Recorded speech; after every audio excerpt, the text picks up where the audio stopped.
The first thing I want to do is I just want to get some understanding and just understanding of what trading is. And let's look at the example of real estate. So with real estate, what you do is you buy a house with the hope that that house will increase in value over time.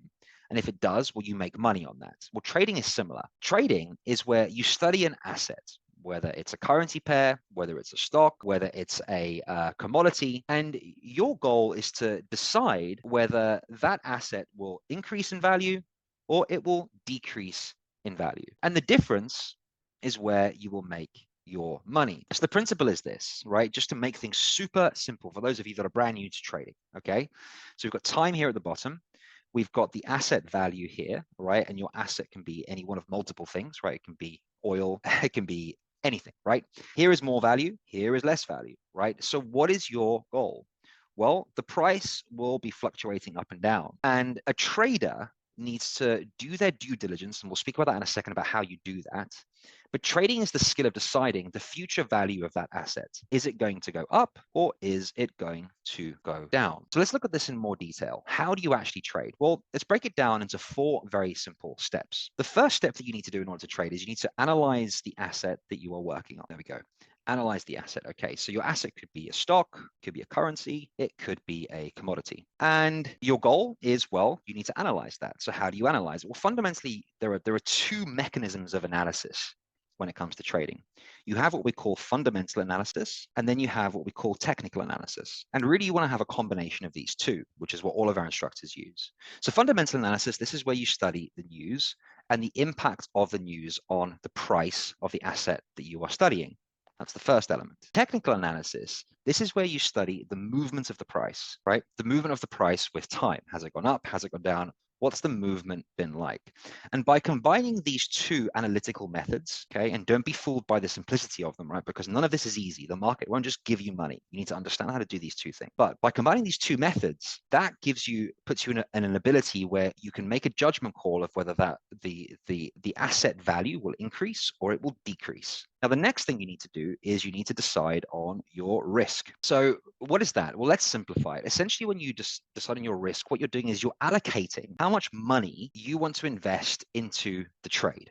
Okay, so you're making a decision on a specific asset class, and your risk is how much money you're going to be allocating to that specific trade. Now, the more you risk, the more you can lose and the more you can win, okay? And this is where a lot of people get messed up, all right? Their risk is all over the place, or they don't have any risk. So the more you risk, the more you can lose and the more you can win, okay? I don't actually like to use the term winning, right? Because it kind of gets pulled into the world of gambling, which I hate, okay? This isn't gambling, this is strategic skill, okay? Now, another component of risk is the bigger your account, the more you can risk in money, not in percentage, okay? So if you have a larger account, well, percentage-wise, you should always be risking the same amount, pretty much, keeping it low. We recommend 1%, sometimes it might go up to 2%, but it depends on the individual instructor that you're studying and how they approach their methodology. But the bigger your account, the more money you can technically risk, okay? Which means that you can be earning more with a larger account, but you can also be losing more with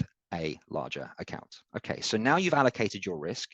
Now, step number 3 is you need to execute your trade with a broker, right? So you need to go and actually do it. So what's a broker? Well, a broker is like a real estate agent, but for trading. And they facilitate your buy or sell of the asset that you're working with. Okay, so they're a middleman. Now, if you feel the asset will increase in value, you'll buy it. And that's what we call a long trade. If you feel that it will decrease in value, then you'll sell it. And we call that a short trade. Okay. Now, I'm surprised how many people that actually are trading don't know these basic elements, but it's important that we just get our head around the basics to begin with. Okay. After you have executed your trade with a broker, your next step is you need to reinvest your profits until your profit levels allow you to retire. That's the principle. Okay. So if you're getting $30 a month, well, you can't retire on $30 a month profit, right? If the number that you need to retire, let's say, is $3,000 per month arbitrarily, it could be $10,000. It doesn't matter on the number. Okay, and you're getting $100 in profit a month. Well, obviously, you can't retire on that, right? And so what do? Well, you need to reinvest your profits by putting them back into your account to build your account up, the size of your account up, so that you can be in a position where, because your profits will match your account size, right? The larger your account, the larger your profits are. That's how we do it, right? It's not the better the trade, right? It's the larger your account, the larger your profits are. And so what you need to do is the fourth step is you reinvest your profits until you reach a place where your profit levels exceed what you need in order to retire. So let's say your profits are 5,000. Well, cool. I need 3,000, which means that I can withdraw 3,000. That 2,000 gets fed back into my trading account and it continues to grow and scale, which means that I will be building wealth over the long term.